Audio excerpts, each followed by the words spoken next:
আমাদের জয়পুরহাট জেলা যুবদল বিপ্লবী আহ্বায়ক শুক্র উপস্থিত রয়েছে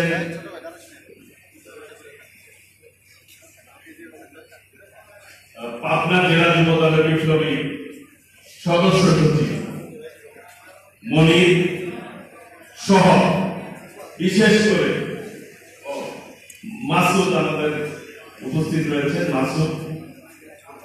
মাসুদুল হক উপস্থিত ডিকো রাজশাহী জেলা যুবদলের ভারপ্রাপ্ত সদস্য সচিব ডিকো উপস্থিত রয়েছে বিশেষ করে আজকের অনুষ্ঠানে তিনি সঞ্চালনা করলেন আমাদের সিরাজগঞ্জ জেলা যুবদলের বিপ্লবী সাধারণ সম্পাদক সাবেক ছাত্রনেতা মুরাদ আলামী সিনিয়র সহ যারা এখানে উপস্থিত রয়েছেন এখানে বাদশাহ রয়েছেন আমাদের মোস্তফা তিনি ছাত্র রাজনীতি করেছেন একসাথে আমরা রাজনীতি করেছি আজকে বিএনপি সাংগঠনিক সম্পাদক সেই সভাপতি মোস্তফা এখানে উপস্থিত রয়েছেন টাঙ্গাইল জেলা বিএনপির সাবেক সদস্য সচিব মৌলানা আব্দুল হামিদ খান ভাসানীর নাতি তিনি আমাদের টাঙ্গাইলের কৃষি সন্তান মাহমুদুল হক সানু উপস্থিত রয়েছে সবাইকে বিএনপির অনেক নেতাদের আমরা এখানে দেখলাম সকলকে যারা উপস্থিত রয়েছেন সবাইকে আমি আমার ব্যক্তিগত পক্ষ থেকে বাংলাদেশ জাতীয়তাবাদী যুবদল কেন্দ্রীয় নির্বাহী কমিটির পক্ষ থেকে সর্বোপরি মামাটি মানুষের নেত্রী আমাদের প্রিয় নেত্রী অবিসম্বাদিত নেত্রী দেশনেত্রী বেগম খালেদা জিয়ার পক্ষ থেকে আমাদের নেতা এই বাংলাদেশে এই মুহূর্তে তিনি গণতন্ত্রের জন্য লড়াই সংগ্রাম করেছেন দেশনেত্রী বেগম খালেদা জিয়া এবং শহীদ রাষ্ট্রপতি জিয়া রহমানের যোগ্য ভারপ্রাপ্ত চেয়ারম্যান দেশ নায়ক তারেক রহমানের পক্ষ থেকে জানাই সালাম এবং শুভেচ্ছা। আসসালামু আলাইকুম। সিরাজগঞ্জ জেলা এখানে বাচ্চুভাই বক্তৃতায় বলেছে আমার বাড়ি টাঙ্গাইল মাঝখানে যমুনা নদী আমি নির্বাচন করি এই পাশেই গোয়াপুরদিকে এই যমুনার চরের মধ্যেই আমার এক ইউনিয়ন কয়েকটি ইউনিয়ন রয়েছে অর্জুনা এবং কাকসারা কবিদেশী কিছু অঞ্চল এই চরের মধ্যে রয়েছে ভাঙ্গা ঘরের মধ্যে কিন্তু আমাদের জীবন চলে কাজে আত্মিক একটা সম্পর্ক রয়েছে সিরাজগঞ্জ রাজনৈতিক ভাবে কিন্তু সমৃদ্ধশালী জেলা ঐতিহ্যবাহী জেলা এই জেলা নেতা কর্মীরা সকল সময় আন্দোলন সংগ্রামে ভূমিকা রেখেছে এরশাদ বিরোধী আন্দোলন এই হাসিনা বিরোধী আন্দোলন সকল আন্দোলনে সিরাজগঞ্জের একটি ভূমিকা রয়েছে আমি আশা রাখি এই সিরাজগঞ্জের কৃতি সন্তান আমাদের সকলের প্রিয় শ্রদ্ধেয় স্থায়ী কমিটির অন্যতম সদস্য ইকবাল হাসান মাহমুদ টুকু ভাইয়ের সাথে আমার কথা হয়েছে উনি আমাকে এই সিরাজগঞ্জ আসার ব্যাপারে আজকে মিটিংয়ে আসার ব্যাপারে উনি আমাকে বলেছে এবং উনি বলার কারণে আমার নৈতিক দায়িত্ব হয়েছে এইখানে আসা সেই জন্য মূলত ঈদের আর আছে আমি জেল থেকে বের হয়েছি 3-4 দিন আগে সেই জন্য এই সিরাজগঞ্জের ওনার কথা এই প্রোগ্রামে আসছি পাশাপাশি সিরাজগঞ্জের আরেকটি সন্তান আমাদের ছাত্র দলের আমার সময়ের সাধারণ সম্পাদকের দায়িত্ব পালন করেছেন আমিনুল ইসলাম খান আমি সব দিক দিয়ে সিরাজগঞ্জের সাথে আমাদের একটি আত্মিক সম্পর্ক রয়েছে প্রিয় ভাইরা সেই সুবাদে বলতে চাই আজকে সবচাইতে বেশি নির্যাতন তো ফ্যামিলিকে কোনটি শহীদ রাষ্ট্রপতি জিয়া রহমানের পরিবার সবচাইতে বেশি নির্যাতন দেশনেত্রী বেগম খালেদা জিয়া তিনি 9 বছর গণতন্ত্রের জন্য লড়াই সংগ্রাম করেছেন সেই নেত্রী 3-3বারের প্রধানমন্ত্রী আজকে গৃহবন্দী অবস্থায় আজকে বাসায় চিকিৎসার অবস্থায় রয়েছে তার চিকিৎসা হয় না এই সরকার চিকিৎসাটাও করতে দেয় না আমাদের সেই পরিবারের যোগ্য উত্তরসূরি দেশনায়ক তারেক রহমান আজকে বিদেশের মাটিতে থেকে দলের নেতৃত্ব দিতে হচ্ছে। একবার চিন্তা করে দেখেন, শহীদ রাষ্ট্রপতি জিয়াউর রহমান, যার ঘোষণার মধ্য দিয়ে বাংলাদেশ নামক এই রাষ্ট্রটি গঠিত হয়েছে, সেই পরিবারের সদস্যরা একজন গৃহবন্দী আর একজন মামলার কারণে বিদেশে অবস্থান করছে, ষড়যন্ত্র করে দেশে আসতে দিতে পারছে দিচ্ছে না এই সরকার। একবার চিন্তা করেন, সেই শহীদ রাষ্ট্রপতি জিয়াউর রহমানের পরিবারের সদস্যরা বাংলাদেশে থাকতে পারবে না, কি হতে পারে? আপনাদের নেতা ইকবাল হাসান মাহমুদ আজকে মামলার কারণে বিদেশে অবস্থান করতে হচ্ছে, তাকে মিথ্যা মামলায় সাজা দিয়েছে। সেই জন্য বলবো, সবচেয়ে নির্যাতিত পরিবার হচ্ছে শহীদ রাষ্ট্রপতি জিয়াউর রহমানের পরিবার। বাংলাদেশের সকল মানুষই কিন্তু বর্তমানে নির্যাতনের বাইরে কেউ নাই, আছে? বিএনপি নেতা কর্মীরা তো নির্যাতনের বাইরে নাই, বাংলাদেশের জনগণ নাই। এই মুহূর্তে একজন মানুষ, শিশু যখন জন্মগ্রহণ করে, তখন তার ঋণ বোঝা হয় 1,18,000 টাকা। ঋণ মাথায় নিয়ে একজন শিশু বাংলাদেশে ভূমিষ্ঠ হতে হয়। এটার কারণ কি?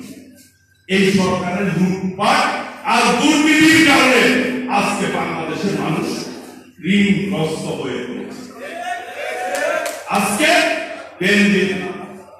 এই যে পুলিশের আইন, আজকে পুলিশ বাহিনীর লোকরা কিন্তু তার নাম বলতে লজ্জা বোধ করে যে এইরকম লুটেরা, এইরকম মাফিয়া দল পুলিশের আইজি হয়েছে, র্যাবের ডিজি হয়েছে, তারা দেশটাকে লুটে ফুটে খেয়েছে।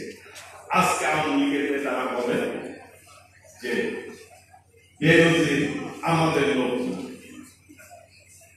তখন এই বেনজির শাপলা চত্বরে আলেমদেরকে গুলি করে হত্যা করেছিল, এই বেনজিরকে দিয়ে করিয়েছিল।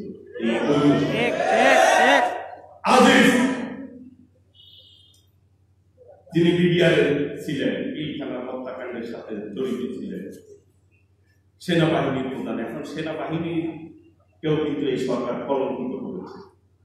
একজন মাফিয়া অন্যায়কারী, তাদেরকে সেনাবাহিনীতে চিফ করেছে, যত অপকর্ম তাদেরকে দিয়ে করেছে।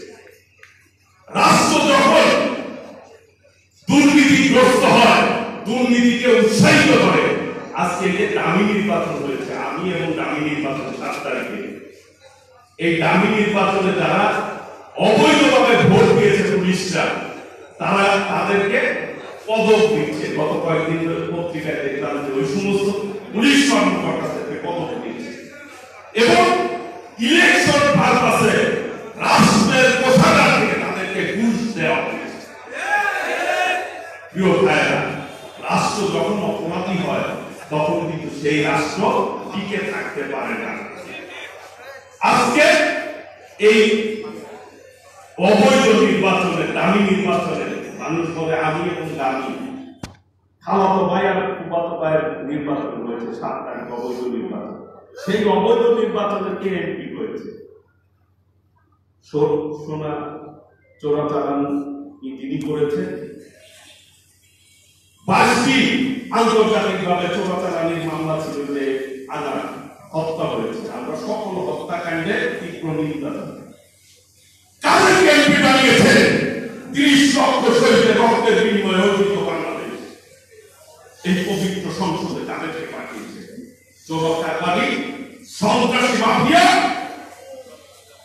অবৈধ স্বর্ণ ব্যবসায়ীদেরকে। আজকে সেই এমপি পার্শ্ববর্তী দেশে গিয়ে খুন হয়েছে, তার লাশ খুঁজে পাওয়া যায়। আজকে হাড্ডি খুঁজে বেড়ায় নর্দমাতে, মানুষের টুকরা খুঁজে বেড়ায় সেফটি ট্যাঙ্কিতে, যেখানে মলমূত্র জমা হয় সেইখানে খুঁজে বেড়ায়। প্রিয় ভাইরা, বলতে চাই, তার সন্তান আত্মনাদ করে বাবার এক পিস, এক টুকরা মাংস যাতে আমরা বলতে পারি, বলতে পারবো এটা বাবার মা। আমি বলতে চাই, আমরা এই হত্যাকাণ্ডের তীব্র নিন্দা জানাই, কিন্তু পাশাপাশি বলতে চাই, এই সমস্ত মাফিয়া চোরাকারবারীরা সংসদ সদস্য হতে পারে না। এখন তো লাশ দিতে পারছে না,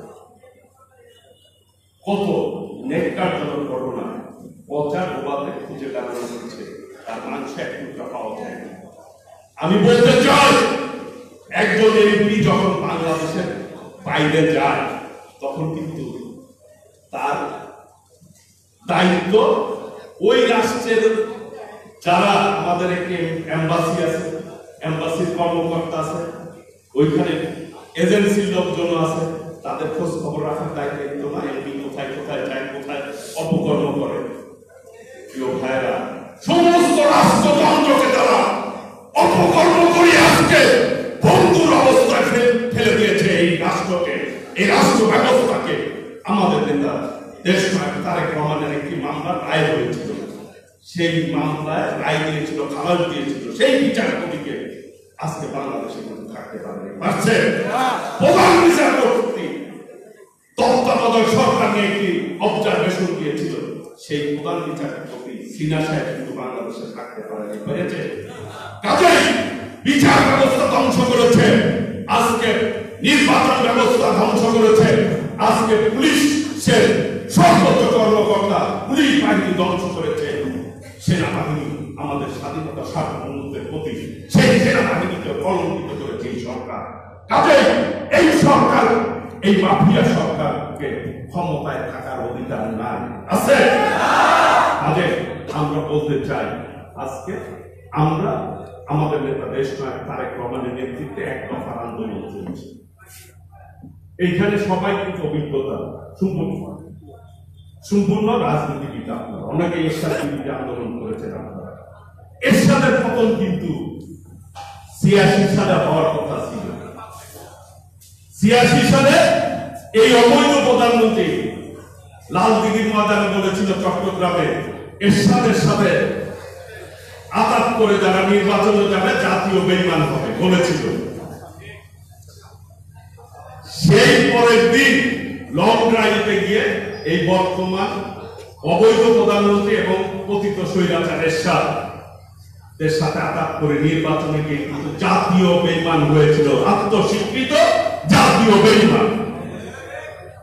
কাজে আজকের প্রেক্ষাপটে বলতে চাই, এরপরে মনে হলো যে ৮৭ সালে একটা আন্দোলন হয়েছিল, মনে থাকার কথা, আমাদের টাঙ্গাইলের আবু রাহেন জগলু বাসবার আন্দোলনে শহীদ হয়েছিলেন।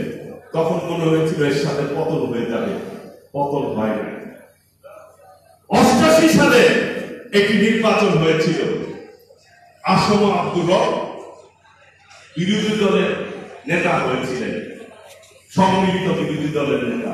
তখন সবাই বলতো সম্মিলিত গৃহপালিত নেতা,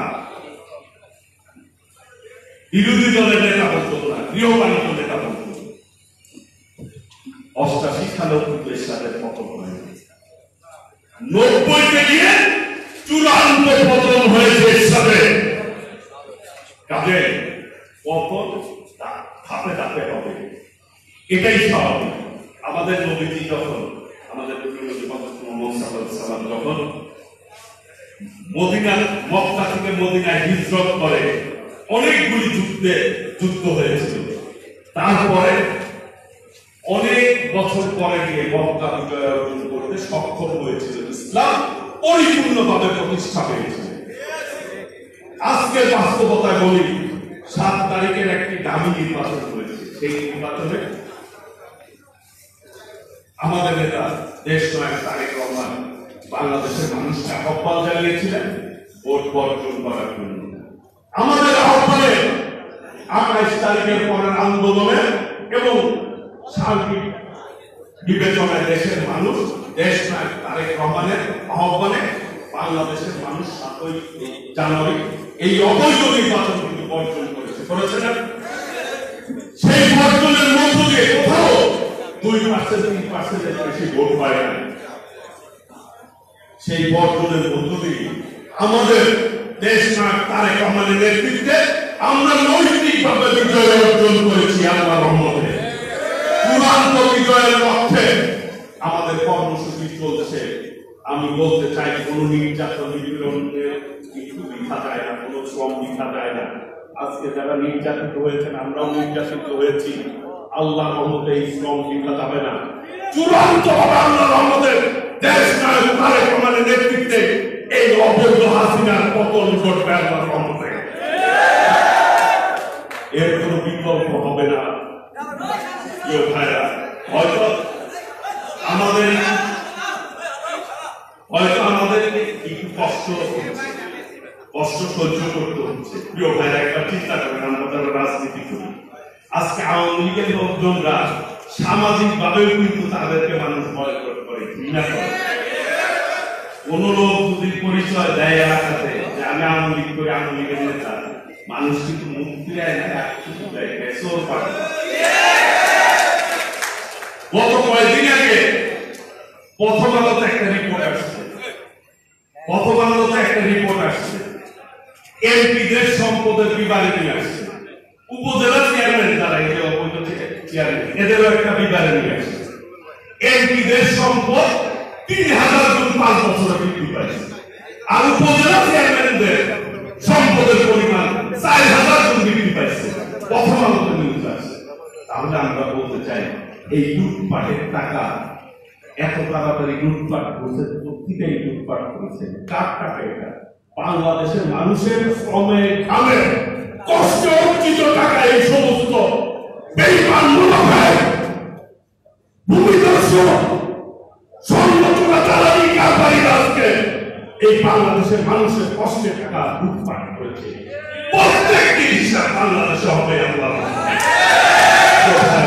সেই জন্য বলতে চাই, আমরা হয়তো কষ্ট হচ্ছে, আমাদের দেখে মানুষ কিন্তু বলে না যে চোর বাটপাট যাচ্ছে, এরা রাজনীতি করতেছে, মানুষের জন্য কষ্ট করতেছে, এটা কিন্তু মানুষ করে।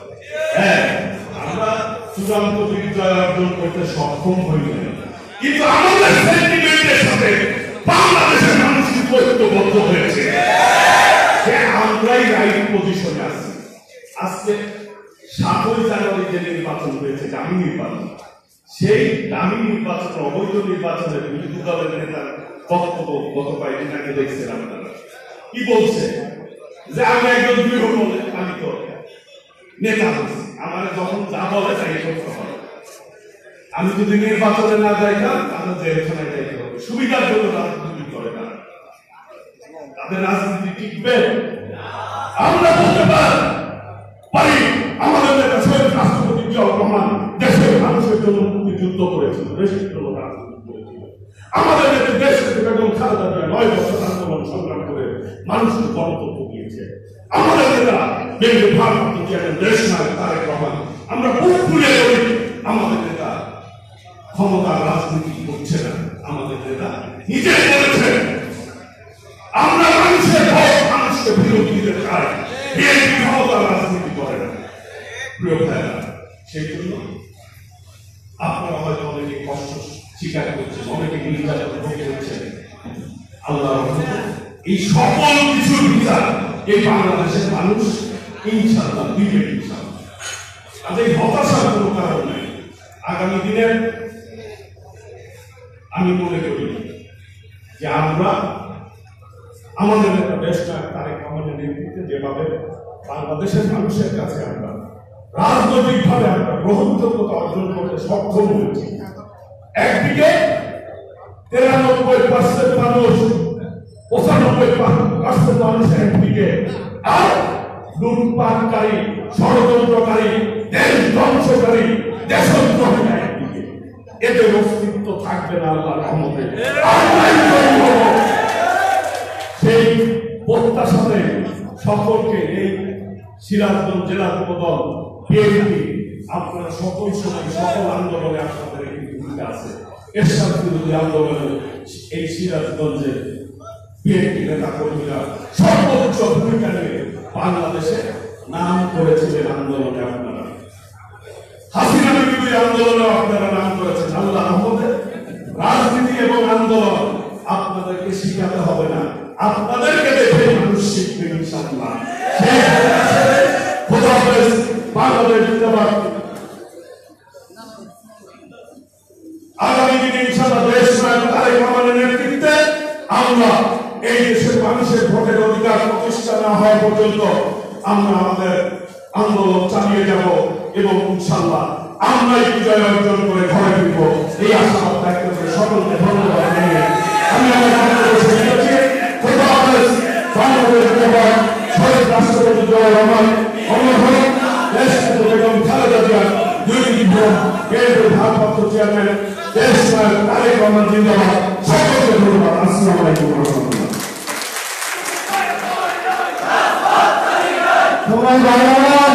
আপনাদের আহ্বান হবে না এখন চর্চা করে আমাদের যারা নেতৃত্ব হয়েছিলেন আন্দোলন সংগ্রামে তাদেরকে পুনর্বার করবে।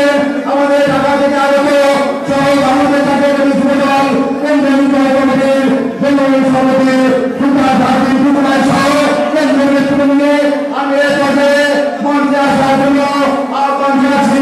সিরাজগঞ্জ সদর থানা যুবদলের গ্রেপ্তার নেতা আমি মঞ্চে আসার জন্য আহ্বান জানাচ্ছি।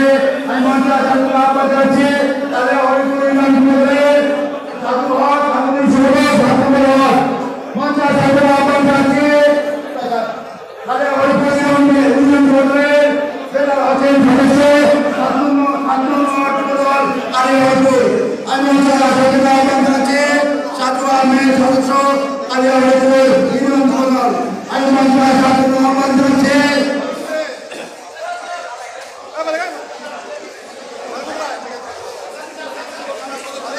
আমি মঞ্চে আসার জন্য আহ্বান জানাচ্ছি। ইমাম যুবদলের নেতৃত্ব নেতা কর্মী সময় কারাগার স্বাধীন বিধান স্বাধীন যে সাংবাদিক সম্পাদক বৈষম্য ইমাম যুবদল কলকাতা ইমাম যুবদলের শেষ স্বাধীন ইতিহাস সভাপতি সভাপতি কলকাতা ইমাম যুবদল ইমাম যুবদলের নেতা কর্মীকে আমি মঞ্চের সামনে আসার জন্য আহ্বান জানাচ্ছি। নেতা কর্মী নামেন নেতা সরকার সভাপতি ইমাম যুবদল সদস্য আমাদের ছোট ইমাম যুবদল সভাপতি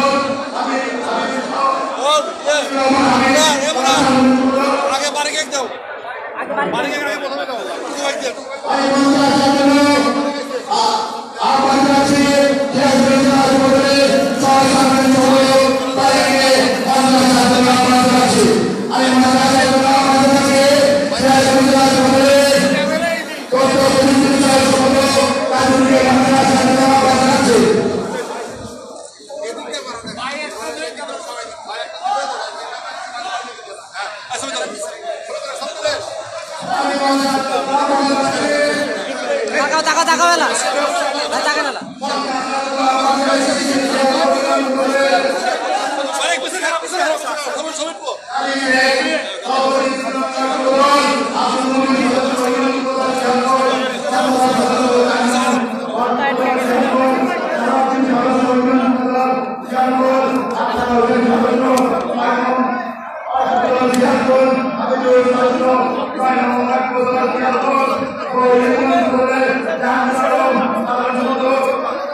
Gracias.